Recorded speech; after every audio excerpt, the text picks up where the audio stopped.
Hello students, how are you all? आज हम पाठ 6 करेंगे। सूरज चमके आधी रात,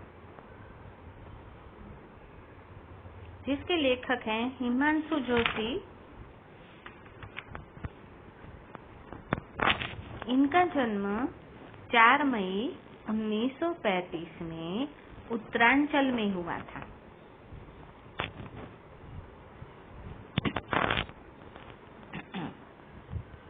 पत्रकार तथा कथाकार के रूप में इन्होंने बहुत प्रसिद्धि पाई।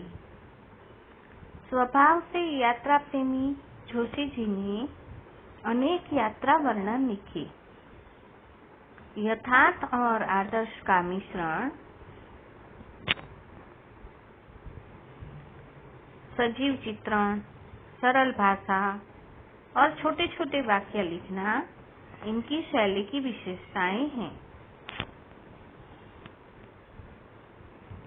अनेक सम्मानों और पुरस्कारों से सम्मानित जोशी जी के कुछ लोकप्रिय कहानी संग्रह हैं।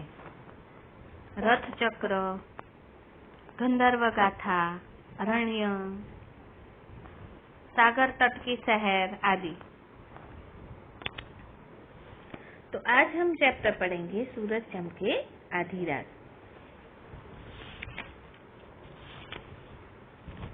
आपने कभी किसी अन्य देश की यात्रा की है? हाँ, जरूर की होगी, है ना? कौन से बताओ? China, yes, America, Japan. Very good. अच्छा, तो आपको उस देश के बारे में सबसे अच्छा क्या लगा? बताइए, क्या बताएंगे? वहाँ के रास्ते क्लीन होते हैं ना, यहाँ की तरह गंदगी नहीं होती, यस, है ना? अमेरिका में, यस, ओके। तो एक प्रश्न और पूछूंगी मैं आपसे, क्या आप ऐसे किसी देश के बारे में जानते हैं जहाँ रात भर सूर्यास्त नहीं होता? पता है आपको? नहीं पता? नॉर्वे। आगे की कहानी पढ़ेंगे हम, तभी आपको पता चलेगा इसमें, ठीक है? अब बचपन में भूगोल लेखक का सबसे प्रिय विषय था। लेखक को भूगोल बहुत पसंद था। तो एशिया तथा यूरोप का नक्शा लेखक बिना मानचित्र देखे बना लिया करते थे। मानचित्र यानी नक्शा। तो बिना नक्शा देखे वे यूरोप और एशिया का बना लेते थे, देखे बिना। स्कैंडिनेविया का नक्शा लेखक को सबसे कलात्मक लगता था। कलात्मक यानी कला से पूर्ण, अट्रैक्टिव लगता था। सुना था कि उत्तरी ध्रुव के पास एक ऐसा देश है जहाँ 6 महीने का दिन होता है और 6 महीने की रात। आधी रात को भी वहाँ सूरज चमकता है। पता है किसी को? पता है ना तुम्हें? यस। तो वहाँ पे क्या होता है? चारों ओर बर्फ ही बर्फ होती है और बर्फ पर कौन सी गाड़ी चलती है पता है? स्लेज के पहियों की, है ना? जिन्हें कौन खींचता है? कुत्ते, है ना? हजारों की संख्या में यहाँ रेनडियर होते हैं और सफेद भालू भी।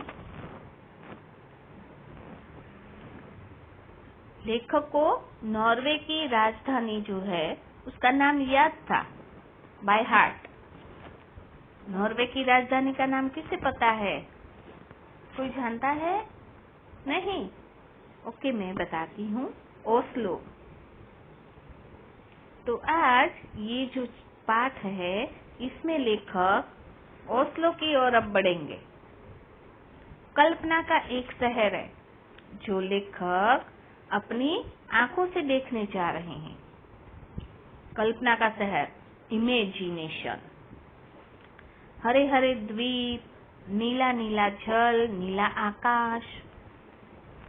डेनमार्क की राजधानी कोपेनहेगन से लेखक जब आ रहे थे एक अनोखे देश की ओर, जहाँ क्या होता है, सूरज दिन में ही नहीं, यस, रात में भी चमकता है। अब विमान ओस्लो की ओर बढ़ रहा था, तो वहाँ द्वीप नहीं था। धरती के छोटे छोटे पेबल्स दिख रहे थे।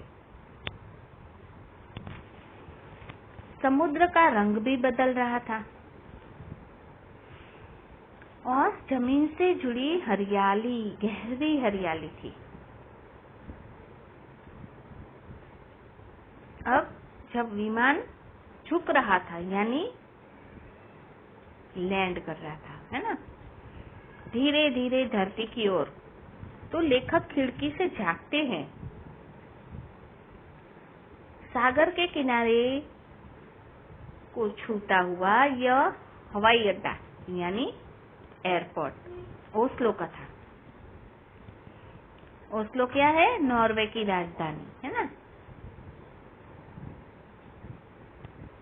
अब वहां पर ओस्लो की नॉर्वे की जो राजधानी है, जहाज की पहियों का हवाई पट्टी की जमीन से टकराना, फिर विमान का मुक्त भाव से हवाई पट्टी पर भागना मन को अनजाने उमंग से भर देता है ना।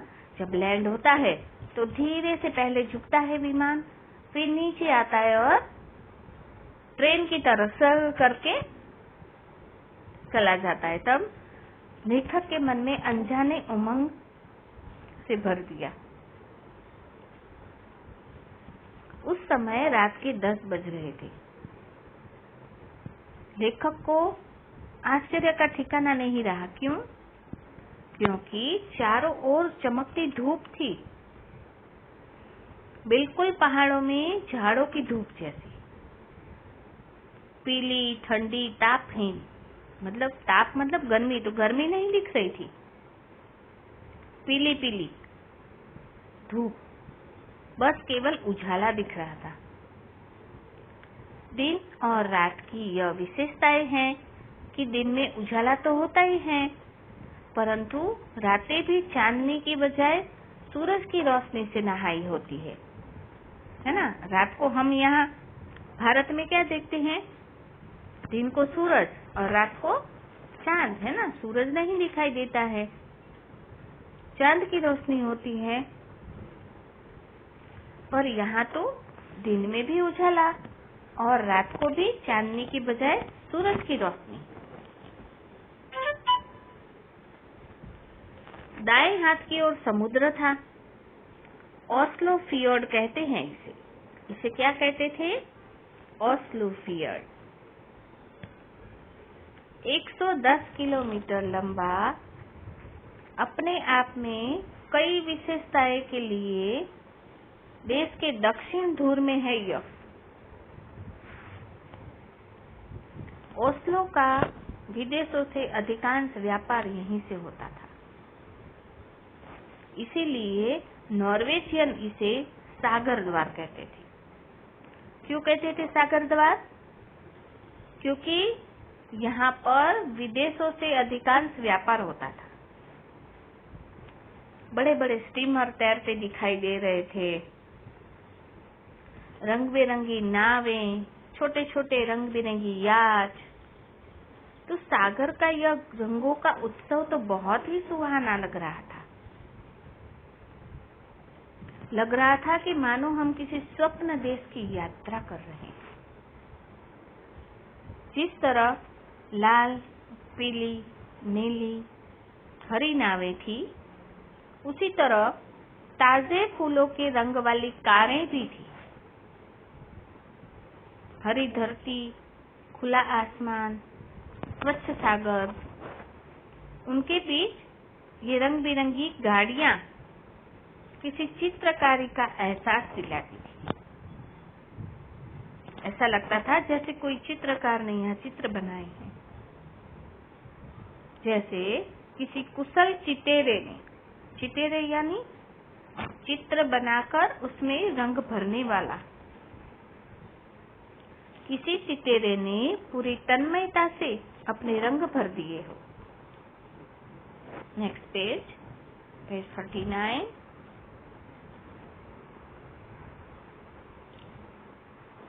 फिर लेखक ने कबूतर के आकार के पक्षी देखे। वो थे सिग्युअल यानी सागर पाखी। वे झुंड में उड़ते देखे और उनकी आवाज अजीब सी थी, कोई कोई करते हुए। अब पहाड़ियों की हल्की सी ढलान पर चादर की तरह फैला था यह सुंदर शहर। सभी मकान खूबसूरत थे। हरी हरी मुलायम धूप रंग बिरंगे फूलों से भरी, कहीं चेरी, कहीं आड़ू तो कहीं सेब के वृक्ष, है ना। वहां पर हरी हरी मुलायम दूब यानी घास और रंग बिरंगी फूलों से भरी हुई चेरी और प्लम, आड़ू यानी प्लम और सेब के वृक्ष थे। और सब्जियों में पालक, गोभी और सैलेड के लिए चौड़े चौड़े पत्ते। यह सब कुछ कितना सुरुचिपूर्ण था। सुरुचिपूर्ण यानी अच्छी रुचि का मतलब इंटरेस्टिंग था, देखने में इंटरेस्ट आए वैसा। अब प्रवासी भारतीय भी कभी कभी दिख जाते हैं ओस्लो में। इनकी संख्या 1600-1700 के लगभग होगी, है ना। 1600 या 1700 तक प्रवासी थे भारत वाले। नॉर्वे के समाज में भारतीय बड़ी प्रतिष्ठा की निगाह से देखे जाते हैं। यानी नॉर्वे के समाज जो है वो भारतीयों को बड़े आदर की निगाह से देखते हैं। पश्चिमी दुनिया में भारतीयों का जितना सम्मान नॉर्वे में होता है उतना शायद ही किसी अन्य देश में होगा, है ना। सभी देशों से ज्यादा नॉर्वे में भारतीयों का सम्मान किया जाता है। अब शाम को लेखक और उनके मित्रों को एक मित्र के घर भोजन के लिए जाना था।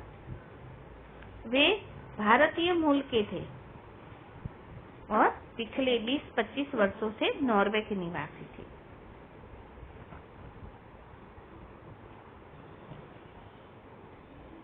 विदेशों में हम भारतीयों के लिए खाने पीने की समस्या रहती है। हम मसालेदार गरम खाना पसंद करते हैं, जबकि नॉर्वे में सब कुछ ठंडा खाने का रिवाज है। देखो, हमें तो गर्मा गर्म खाना चाहिए ना, टेस्टी टेस्टी मसालेदार, और ये लोग तो फीका खाना खाते हैं और ठंडा ठंडा, दूध भी ठंडा पीते हैं और प्रायः सब कुछ कच्चा ही खाते हैं। हाँ, पनीर अलग अलग तरह का होता है यहाँ, और दही भी दूध की तरह कागज की चौकोर बोतल में बिकता था, जिन्हें बोतल न कहकर डिब्बा कहना उचित लगता है। दही भी एक डिब्बे में बिकता था। अतः जब कोई भारतीय मित्र भोजन के लिए आमंत्रित करे तो लेखक उन्हें मना नहीं कर पाते थे। क्यों? क्योंकि बाहर तो वैसा खाना मिलता नहीं था, है ना। अब लेखक मित्र के घर जाते हैं। मोलेफास्ट नामक एक अच्छी बस्ती में उनका मकान था। और प्रवासी भारतीय नॉर्वेजियन लोगों के बीच में अकेला भारतीय था। अब उन सबका रहन सहन भी किसी नॉर्वेजियन से कम नहीं, वो भी उसी ढांचे में ढल गए थे, है ना। हम जो भी देश में जाते हैं रहने को, तो हमें भी उन्हीं की तरह रहना पड़ता है ना। हम भी उसी ढांचे में ढल जाते हैं। जापानी कार वातानुकूलित यानी एयर कंडीशन, कारों को रखने का गैराज जमीन के अंदर यानी अंडरग्राउंड, बेसमेंट बोलते हैं ना जिसे। अब कार में बैठे बैठे जैसे ही दरवाजे के पास पहुंचते हैं, गैराज का द्वार खुल जा सिम सिम की तरह खुल जाता है, मतलब ऑटोमेटिक खुल जाता है। लेखक देख रहे थे कि उन्होंने अपनी जेब से कोई यंत्र भी नहीं निकाला था दरवाजा खोलने के लिए। हम गाड़ी छोड़कर बाहर आते हैं तो दरवाजा बंद हो जा सिम सिम की तरह अपने आप बंद हो जाता है, ऑटोमेटिक बंद हो जाता है। अब मित्र का घर वैसे ही सजा है जैसे नॉर्वेजियनों के घर सजे रहते हैं। वहाँ गर्मी का मौसम था। उन्होंने सैकड़ों क्रोने खर्च करके, क्रोने यानी ओस्लो की मुद्रा, मतलब पैसे, यहाँ पे हम लोग रुपीस कहते हैं और ओस्लो में क्रोने कहते हैं। तो उन्होंने सैकड़ों क्रोने खर्च करके घर के बाहर गमलों में लाल पीले फूल लगाए थे। अब इस मकान का पूरा ऊपरी हिस्सा लकड़ी का है ना। हमारे जैसे वहाँ घर नहीं होते सीमेंट वगैरह के, ज्यादातर लकड़ियों के होते हैं। भयंकर शीत में भी घर को गर्म रखने की पूरी व्यवस्था थी, यानी ठंड में भी वहाँ पे इंतजाम किया हुआ था घर में। बहुत अरसे बाद, है ना, बहुत दिनों बाद लेखक ने घर जैसा भोजन किया। दाल, रोटी, चावल, अचार, पापड़।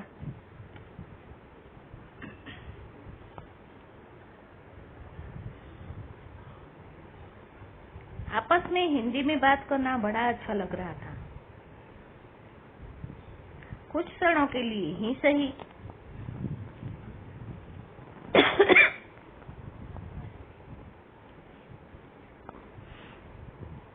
ऐसा लग रहा था मानो हम भारत में पहुंच गए हो।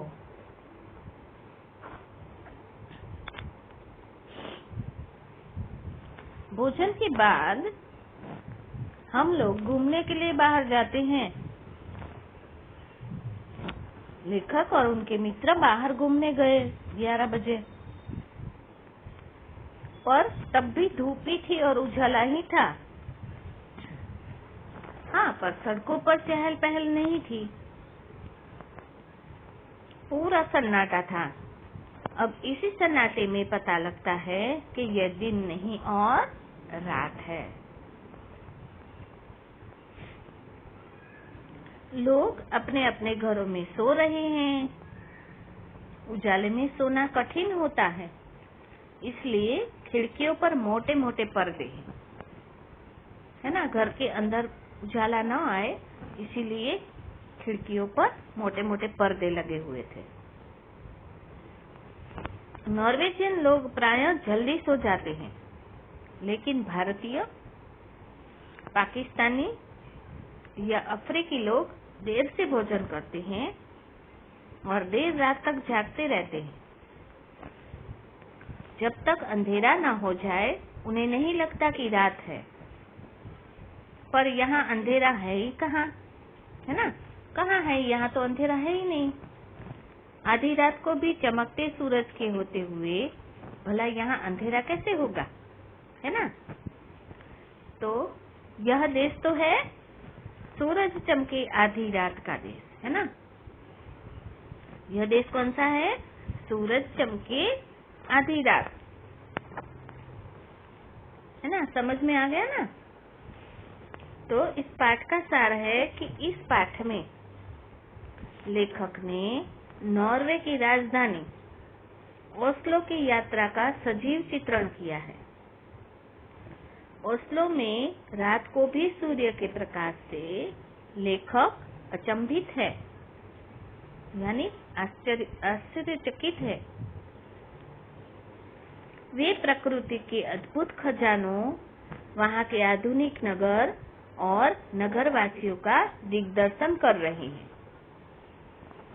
यह पाठ पढ़कर ऐसा महसूस होता है कि आप स्वयं वहाँ पहुँच गए हो